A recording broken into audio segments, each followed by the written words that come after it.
Kebahagiaan itu sebenarnya bersumber dari hati dan pikiran kita yang sudah mengalami pemulihan.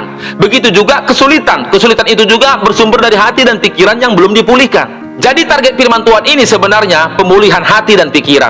Kalau hati dan pikiran kita sudah dipulihkan, tak usah pergi ke Pulau Bali jauh-jauh untuk berwisata. Di teras rumah aja pun saudara akan merasakan kebahagiaan dalam menjalani hidup. Amin. Makanya tak usah gengsi dalam menjalani hidup. Karena gara-gara gengsi lah makanya banyak manusia tertekan dalam menjalani hidupnya. Karena gengsi dia akhirnya memaksakan segala sesuatu. Beli mobil nggak mampu kredit tapi dikrediti.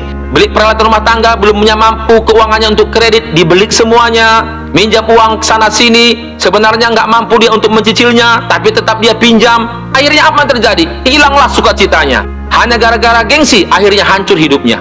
Dalam Filipi pasal 4 ayat yang ke-11 sampai 13 firman Tuhan mengatakan, "Kukatakan ini bukanlah karena kekurangan, sebab aku telah belajar mencukupkan diri dalam segala keadaan." Ini loh pernyataan Rasul Paulus. Dia belajar mencukupkan dirinya dengan apa yang ada padanya. Dia tidak terlalu memaksakan dirinya harus ini, harus begini, harus begitu, harus punya ini, punya itu. Makanya banyak orang gara-gara gengsi memaksakan diri akhirnya mengalami kehancuran, mendapatkan tekanan. Ayat yang ke-12, "Aku tahu apa itu kekurangan dan aku tahu apa itu kelimpahan. Dalam segala hal dan dalam segala perkara tidak ada sesuatu yang merupakan rahasia bagiku, baik dalam hal kenyang maupun dalam hal kelaparan, baik dalam hal kelimpahan maupun dalam hal kekurangan." Jadi bukan berarti Rasul Paulus ini nggak tahu apa itu kelimpahan, nggak tahu apa itu kekurangan. Dia tahu sekali, tapi dia belajar untuk mencukupkan apa yang ada padanya untuk dia nikmati. Makanya dia nggak mendapatkan tekanan dalam menjalani hidup. Ayat yang ke-13, "Segala perkara dapat kutanggung di dalam Dia yang memberikan kekuatan kepadaku." Jadi segala masalah dalam hidup ini itu dapat kita tanggung di dalam Yesus yang akan memberikan kekuatan kepada kita di saat kita mendapatkan persoalan. Amin.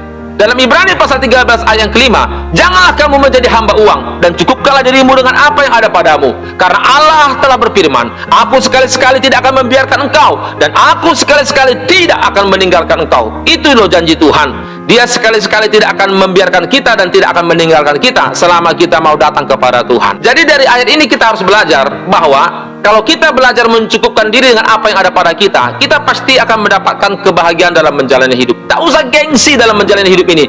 Apa yang saudara punya, nikmati. Kalau saudara mempunyai berkat berlebih, kalau memang sudah waktunya beli mobil, beli mobil. Kalau ingin beli rumah, beli rumah. Tapi kalau belum, jangan memaksakan diri hanya gara-gara gengsi. Hancur nanti hidupmu. Haleluya. Karena Rasul Paulus sebelum mengikut Tuhan, dia itu pun sebenarnya orang yang berkelimpahan. Karena dia ini orang Farisi dan sangat dihormati sebelum dia menjadi pengikut Kristus. Dalam Filipi pasal 3 ayat yang ke-4 sampai yang ke-5, firman Tuhan mengatakan, "Sekalipun aku juga ada alasan untuk menaruh percaya kepada hal-hal lahiriah, jika ada orang lain menyangka dapat menaruh percaya pada hal-hal lahiriah, aku lebih lagi.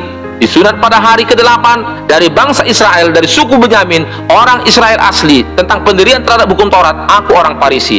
Jadi ayat ini menegaskan sebenarnya sebelum dia mengikut Kristus, Rasul Paulus ini orang Farisi. Biasanya orang Farisi ini orang yang sangat dihormati dan selalu dicukupkan oleh umat yang dia gembalakan kebutuhan hidupnya. Tapi setelah dia mengikut Tuhan, dia belajar mencukupkan diri dengan apa yang ada padanya. Makanya saudaraku, mari kita belajar mencukupkan diri dengan apa yang ada pada kita. Tak usah gengsi dengan memaksakan diri dengan harus memiliki ini, dengan itu, belum waktunya. Akhirnya hancur hidupmu. Mari mulai dari sekarang belajar saudara untuk mengucap syukur atas apapun yang Tuhan berikan dalam hidup saudara, supaya saudara bahagia dalam menjalani hari-hari yang saudara jalani. Amin. Kiranya kebenaran firman Tuhan ini jadi berkat dalam hidup saudara. Salam dari saya, Pastor Joni Nathanael Sinuhaji. God bless you.